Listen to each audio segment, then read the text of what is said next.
Arestado ang isang 42 anyos na lalaki sa isinagawang anti-illegal drug bypass operation ng mga miyembro ng Dagupan City Police Station sa Barangay Bunuan, Bukid, Dagupan City, Pangasinan.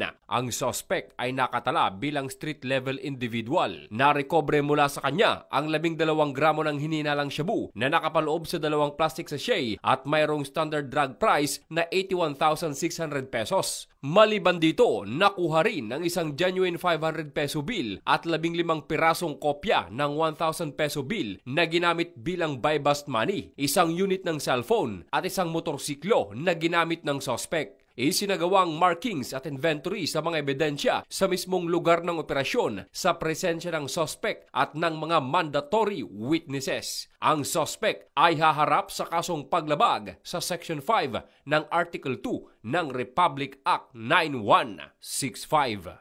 Ang nasabing operasyon ay nagpapakita ng matibay na pagtugon at suporta ng kapulisan ng Ilocos Region sa 7-point agenda ni Chief PNP, Police Lieutenant General Jose Melencio C. Nartatis Jr., kung saan napapaloob ito sa sustaining the campaign against illegal drugs, loose firearms, and terrorism.